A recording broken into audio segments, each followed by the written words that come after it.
Bonjour peuple congolais, bande konyo so bolanda biso na kati ya conscience ya éveil patriotique auto sala na chaîne na biso ya basango ya Congo. Lelo tozolobela bino des sujets à liboso to koloba la présence des commandos égyptiens et des commandos congolais formés en Égypte. Baza déjà awa à la tête de la délégation des chefs d'état-major égyptien na Congo. Wana eloka liboso ya kolobela. Yami balé to limito recadrer donation de l'église catholique.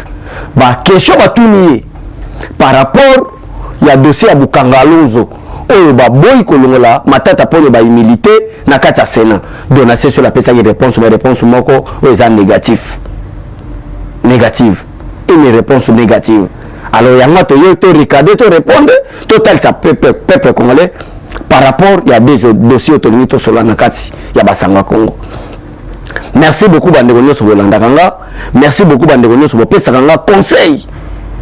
Pote communication tout ça la kanzela basanga Congo ekende na perfection. Merci beaucoup na staff technique ya Sangwa Congo. Merci beaucoup na boss na biso en direct ya Londres pour alinga gate a batanga kombo nae. Merci à tout le monde ba Roi Mabi, ba Mama Élysée, ba Chantal Rogerio, ba Chantal Mbulu Kadi, ba Maman Jeune Mpumbu, ba président Chili de Mouchachino, ba conseil, vous êtes vraiment très nombreux. Ba président Sumbombo, ba Jacqueline et Mungu, ba boza vraiment belé son atangi Congo, tozo a même 4 heures du temps, ya autant raba kombo aussi la té. Merci ba conseil bino bo pesa ganga, ne sunganga ke nazala makasi. Mais yamba tena loba. L'information du balai, il y a présence, il y a des militaires, des commandants égyptiens. Tout ça pour la paix à l'est de la République démocratique du Congo. Alors, bando qui bazala qui koloba été, président Félix Tshisekedi mbula nini okende kofanda na Beni. Jour président Roya Rozonga na Kinshasa ezate. Après tourner à président de la République na est de la République démocratique du Congo, atamoni ba territoire lokola ba Butembo, ba Bunya, ba Ituri, ba Beni, ba Kasindi, partout atamboli. Asili si est mobimba, il y a ba territoire pe ba cité, il y a est de la République démocratique du Congo mobimba na kotambola aye kofanda na Goma jour oyo akoya na Kinshasa yebanité. Mais maintenant je me pose la question pour la politique qui monte ou attaquer le chef de l'État que Idriss Déby a koufaki na front pour la la peuple naï. Mais président de la République a quand au Rokende na est la République démocratique du Congo. Pour l'être qui monte tié où parce que le baki qui au Rolembate au banda ko loba makambu na yo au banda ko sala nyonso mutabanki wa zate. Pour l'être monte na lina yo kayo. Ndenge ni président de la République qui fanda na front.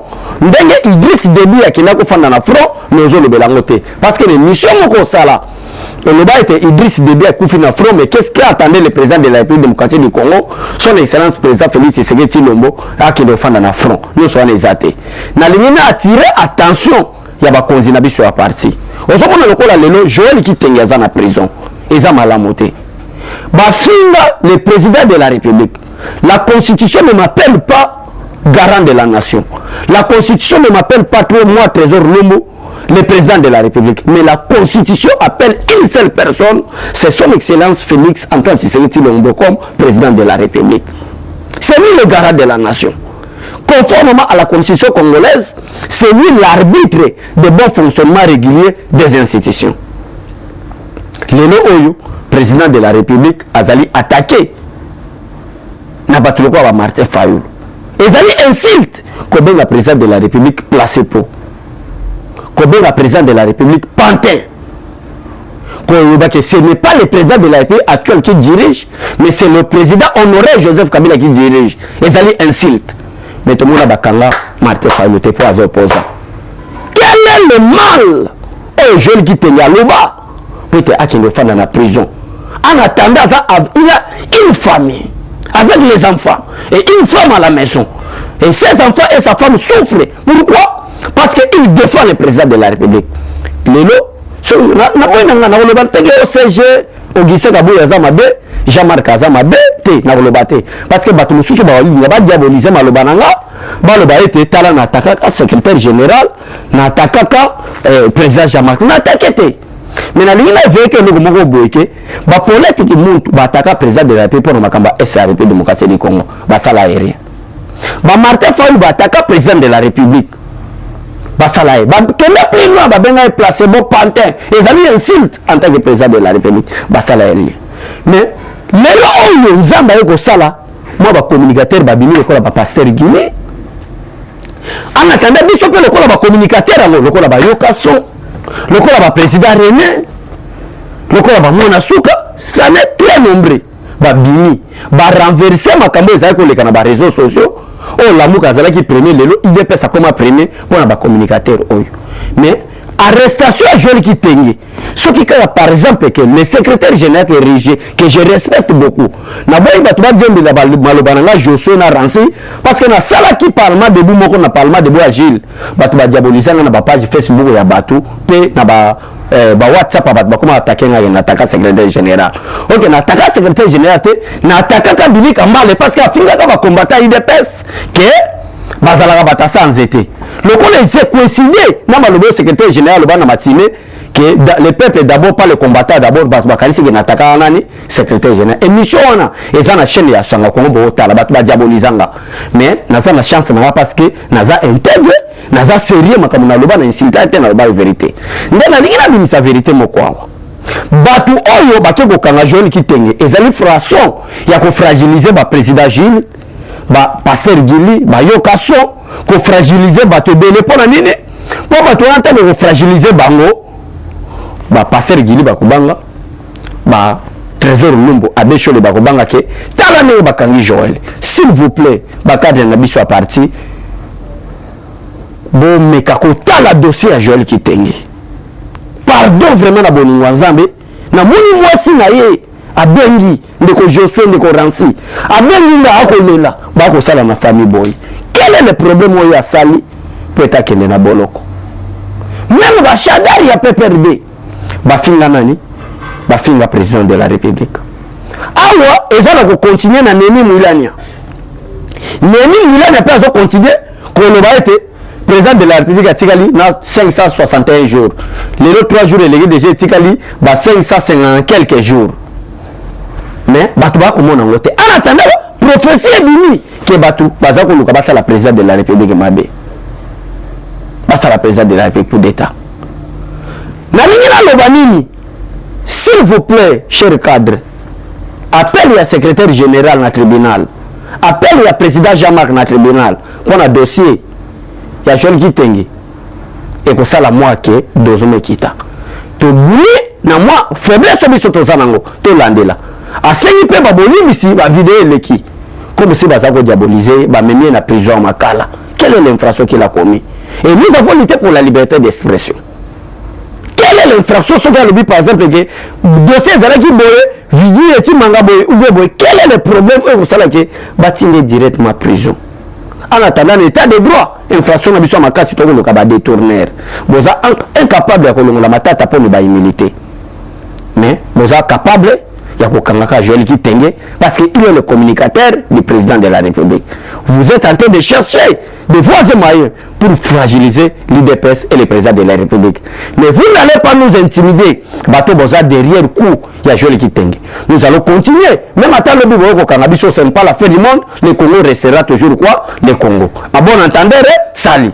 Yo sigo muto diabolisa bato betala becho l'attaquer boy. Botala. Moi depuis ça botanga, je suis chrétien. Na kota IDPS parce que na yebima je suis combattant de l'IDPS. Ça c'est ma carte du parti. Nazali kuya te. Tango tozo so carte oyo biométrique parce que ma carte biométrique et donika ka série oyo Jean-Marc Kabunda za secrétaire général. Ba kala tozali na ba carte biométrique te. Tozali na ba carte kaka oyo za ordinaire ne ba carte zalaka. Mais ma carte biométrique est là. Awa tozo no solo kutu pété que Tshisekedi wa mulumba ko kufa. Tshisekedi aza vivant. Bah oui, tu connais la Mavou comme secrétaire général à IDPS, Jean-Marc Ayoko comme secrétaire, n'a pas carte. Tout ça, quoi, te. Pour l'année, dans le Bible, pour te bénéficer, diaboliser ma carte. Sur les alaki corruption, ma corrompre biso.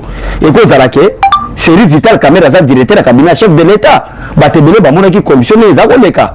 N'a pas eu n'attend la combo, bah te béné, parce que les gens bateau, bah qui paie, bah qui IDPS, le besoin de Vital Caméra, soit bah non, bah kenda, n'a pas eu n'attend la combo. Mais biso peut conditionner et là biso n'a pas présent n'a pas passé du lit au Kenda pour nous nous faisons vraiment les veilles patriotiques pour nous songambo kana biso toza bakoya koya te makarte la bon mona ke carte ngo komi ya kala soki bande ko batia ba commentaire ba sengi même ba carte ya kala c'est riche c'est que zalaka bon mona ba carte parce que ba carte ils ont départ ya mafungo koya Jean-Marc Kabondo eza leloté d'ailleurs à un parti politique vous ça déjà 3 ans ça déjà à Oumeli parce que les conditions que l'IDPS donne pour devenir un député national ou provincial au sein de l'IDPS et c'est une expérience à partir politique il y a 3 ans mais ils sont dépassés déjà 10 ans. Je suis au-delà de 15 ans au sein de l'IDPS. Cela veut dire que Nasa Kouyate. Peuple congolais, peuple nous sommes Bolanda Kanga. Peut-être, pourquoi on a le Bible? Parce que les gens ont diabolisé Rabat. Tant qu'on le Bible dossier, je le dis, Bitala, aligné attaquer le président Jean-Marc, aligné attaquer le président secrétaire général. Non, il ne faut pas qu'il la manipulation. Merci une fois de plus. Et ça veut dire qu'à façon, il y a qu'à expliquer le peuple congolais. Mais non, le président de la République a mal les mains. Et c'est lui même moi na koli ba miyaki ba président Gilles ba moi na souka ba président parlement de l'Union so ba président JC ba Gustave Lutumba et c'est lui quand même toi pressé bango pour à cause na bango te ngoli shit ya la muka parce que les réseaux sociaux à to boyango et ça armée numérique on peut détruire le président de la République na ba réseaux sociaux on peut donner l'avantage au président de la République na ba réseaux sociaux et ça l'armée numérique pour ça va jeter cher monsieur mais les lois à cause de parlementaire debout les lois à cause du parlement debout Makamunyoso et Kouya Fatih les lois numéro 1 au top mais pourquoi tu soutenir Fatih pourquoi tu protéger les communicateurs na bisote to me mabangoka na baboloko ce n'est pas bien par exemple le dossier ya Matata Ponyo tout le monde connaît que c'est un détourneur. Il y a contribuable congolais. Bongo congolais, on n'a pas si na commerce. Matata pona keko détourner en haut pour passer la bokangalo nzote. Bongo kota na poche nae. Mais bakena donation chole. L'église catholique. Batuni yoka question batuni question à monsieur l'abbé donation chole. Yoka question batuni. Balobi quelle est la lecture des évêques sur le vote contre la levée des immunités des sénateurs Matata Ponyo? Yoka réponse, il y a à des donations chole, il y a Senoko. Alors, les évêques n'ont pas creusé cette question. Ils n'ont pas du tout les détails qui puissent leur permettre d'apprécier ce qui s'est passé au sein du Sénat. C'est déjà le mensonge. Au moment qu'il y a une complicité, au moment que jusqu'à présent, les évêques de l'église, la majorité des évêques de l'église catholique n'ont pas changé. Si on face à cette question, parce que tu cher combattant, cher peuple congolais, et il va nous clair, si la moine a mouké que Matata Ponyo a yibambon, mais dans ces choses, un pasteur, un serviteur de Dieu, qui aurait dit la vérité, malheureusement, qui aurait dit la vérité, malheureusement, il y a une question pertinente, parce que c'est une question pertinente pour la République. Dossier à Matata Ponyo bomoni ngoneni. Oh, ben fait que balandeli ngona nous te. To landeli na nous question ngo bien te na kata Sénat. To yebite makamuni ezalaki koleka kuna. Peut te permettre biso. To tiata moi liloba na makambo eleki na Sénat contre la levée des immunités de Matata Ponyo. Ezali akini question na pona nini? Pour être ba Matata Ponyo. Donner sur l'église catholique, cardinal Ambongo, tout le monde là sont contre la bonne gouvernance. Il y a son excellence président Félix Tshisekedi. Parce qu'il y a gratuité et enseignement. Il y a une complicité ou une mémoire. Il y a bateau d'unité gratuité seulement bafani pe l'église catholique. C'est le boy. Bande konanga. Mabe na biso izawapi. Place nini to fingi. Place nini to lobi mabe. Parce que la question d'actualité est claire. Matata Ponyo a détourné l'argent des deniers publics. Matata Ponyo a détourné l'argent du contribuable congolais. C'est la justice a besoin de lui. Va poser maintenant la question en tant que serviteur de Dieu, mais qui s'occupe de la politique? Qu'attendez-vous pour la levée des immunités de Matata Ponyo? Oh, les évêques n'ont pas creusé cette question. Ils n'ont pas du tout les détails qui puissent leur permettre d'apprécier ce qui s'est passé au Sénat. C'est une réponse. Il y a Batamayel pour le Rokima. Parce qu'il y a le Sénat, c'est le Mabé. Parce qu'il y a une malade qui est donation sur la vie de na kacha Sénat. Et ça, va complice na bango. Ça va qui peut empêcher la gratuité en Sénat qui est de Liboso. Le Kola Bawili Bakonga.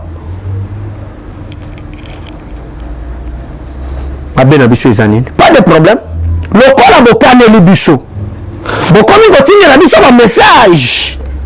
Na ba WhatsApp ke biso yeyo tokandi Joel Kitenge bino pe tokokanga bino mutu akokotela bino azate problème ezate toza borfele politique parce que chef de l'État akolongwa na cité de l'Union africaine akoluka Joel akolukanga. Nous devons respecter notre chef.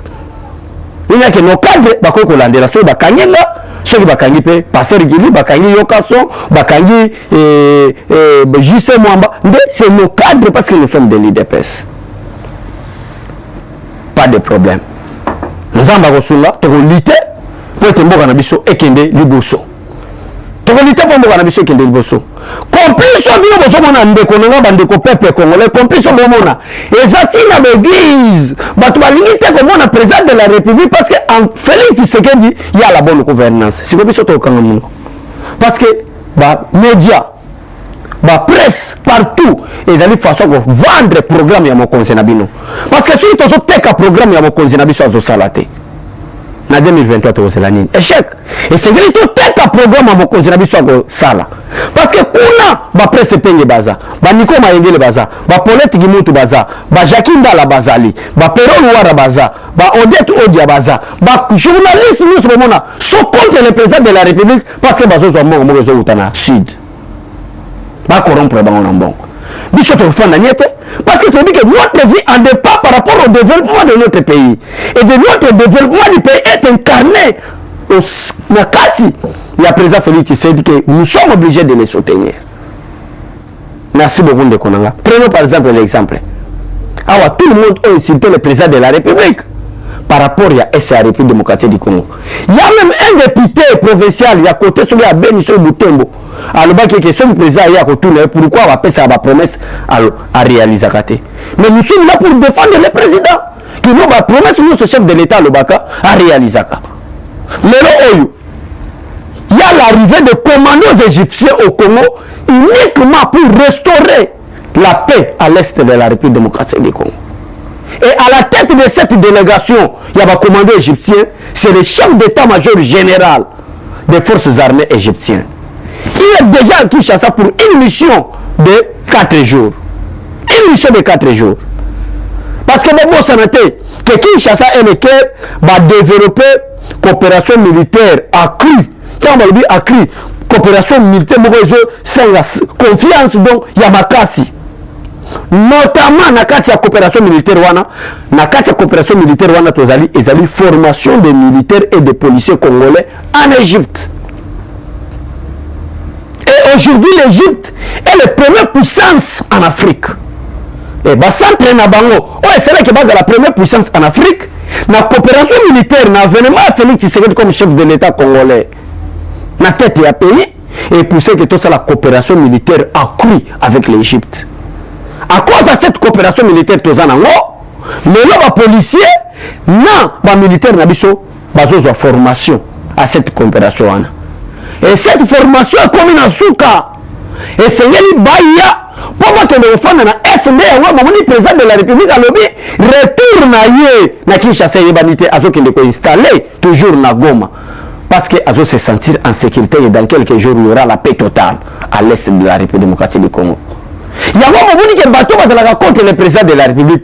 Bazani maloba koloba, babani koloba, kasa inzalezali, kananga nzalezali. En attendant, bali ba relier, nzela ya mujimai na kananga na makadam, na prince même qui toko.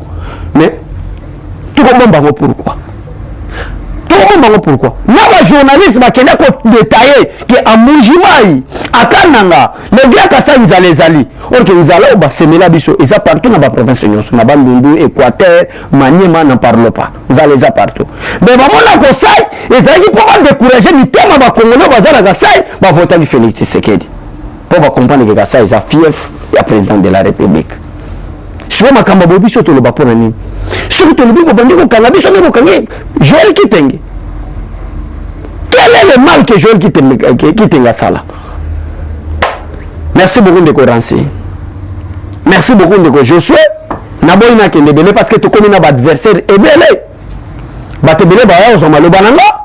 Ba ke diaboliser la pas secrétaire général et pas président Chamark qui est à la moana wana a commis très le ko na za ban mundu ba ko taxer la peine na lokuta ke mutala moka. Parce que je suis de l'IDPS 100%. De l'IDPS et j'ai des conflits à perpétuité na batala moka. Mais nzamba lola lokola je suis juste na maloba nanga nzambe pas ko défendre biso me ba konziba bona ki musala tozo sala ezali juste to ko se décourager te ko défendre le président de la République to ko lemate to télémer la anti-valeur. Nous allons continuer toujours à dénoncer les anti-valeurs. Nous allons continuer toujours à dénoncer bato baso sala ke mboke ke ndi bosote mais to ko stopper wana te to ko continuer pe ko loba bato basala musala malamu. Le inspecteur général des finances, Jules Alinguet, Hassala Moussala qui toko apprécié même par le président de la République. Le ministre des Finances, Nicolas Kazadi, Hassala Moussala qui toko apprécié par tout le monde. Le nom on a banque avec Vimba. Budget l'année prochaine, bon c'est la bonne on m'a il y a le ministre de l'enseignement pour la gratuité enseignement. Tala va réforme à Zosala pour gratuité palpable, même on a fait fond la République démocratique du Congo. Il y a le ministre des hydrocarbures, Didier Boudjimbo. Tala Makambo Sala. Biso toko en dehors de dénoncer bâti valeur, mais toko apprécier bato pe bako sala musala malam surtout dans le gouvernement Samalukonde. Il y a plusieurs warriors auto annoncé. Même toko annoncé que ba sala musala malam. Merci vraiment. Même Nandini na lualaba wapi bisika o mama fifi azali musale zo sale mama la musale zo sale mama ba centre ya ba minéré o Richard Mangezi Moueja azali ko détourner mongo au profit ya PPRD au profit ya vinaye lelo mama fifi a komi ko recadrer ngo et comment et ça ba valeur pourquoi pas protéger les valeurs parce que biso nyo sotolelaka Congo tozana ba minéré Congo tozana ba diamant Congo tozana ba richesse nyonso mais ni les sala ka été mboka na biso ke de liboso te balbaki tozana ba valeur te protégeons les valeurs pour te mboka na biso ke de liboso. Merci beaucoup na président de la République Félix Tshisekedi, que Dieu te protège. Vous êtes vraiment les bénis de l'Éternel pour la paix. Merci na staff technique ya basangwa Congo nzambalo la pambola bino. Au revoir et à tout à l'heure. Eshima, votre magazine qui bat au rythme de l'actualité. Édition spéciale au cœur de la lutte contre les détournements des fonds publics et autres faits de mégestion, l'inspecteur général des finances Jules Alinguete est la pièce maîtresse de la stratégie antifraude de l'ère Tshisekedi. Expert des finances, en moins d'une année, Jules Alinguete a su dire halte aux détourneurs, dénicher les fossoyeurs de l'économie congolaise et déjouer les stratégies de vol des deniers publics au point de devenir le symbole de la lutte contre la corruption en RDC. Interview exclusive du numéro 1 de l'UGF. Mission de l'UGF, innovation apportée à l'inspection générale, les confidences des résultats d'enquête, patrouille financière, à qui l'UGF fait-elle rapport, qui donne des ordres à l'IGF, comment contrer les immunités parlementaires, les observations faites dans plusieurs provinces.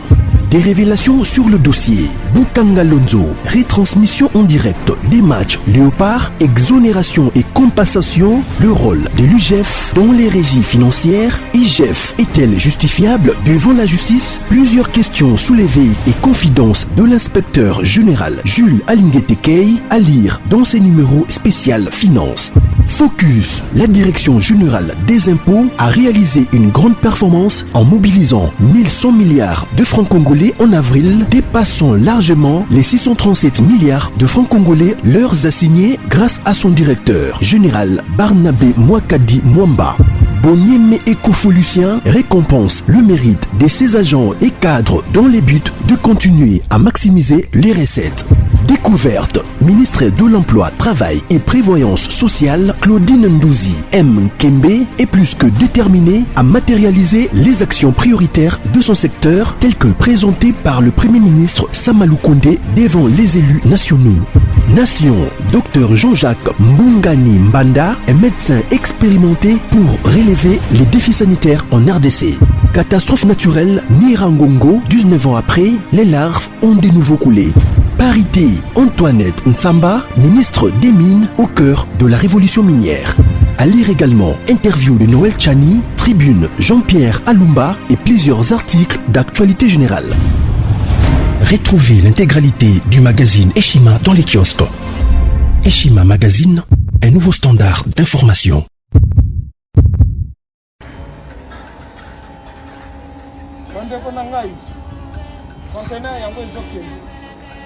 Le 26 mai, les conteneurs. Conteneur chaque mois. Donc, next ekozala le 26 mai.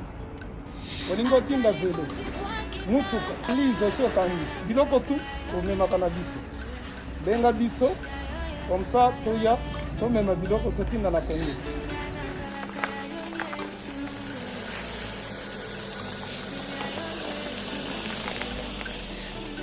Bandeko kari yango oyo touti kozongo ezokende Kinshasa. Ozana mutuka pesa biso ezoke. Merci. Le 26 mai, mosusu okwende. Il y a 2021 otozana ngo. Donc tosala ka chaque mois. Oza besoin na carton benga biso. Biso munene yango. Moyenne yango. Bon moyenne. Yango. Na carton na biso ya muke. Dans la 3 dimensions. Onyo solingo tinda benga biso tozozwa ba vélo, tozozwa ba valise, mituka tozozwa. Donc eloko tout tozomema na Kinshasa. Merci beaucoup. Mutuka, vélo, salon, biloko ndako, biloko tout tozomema. Donc, vous hésitez que vous benga biso tozala na pona ko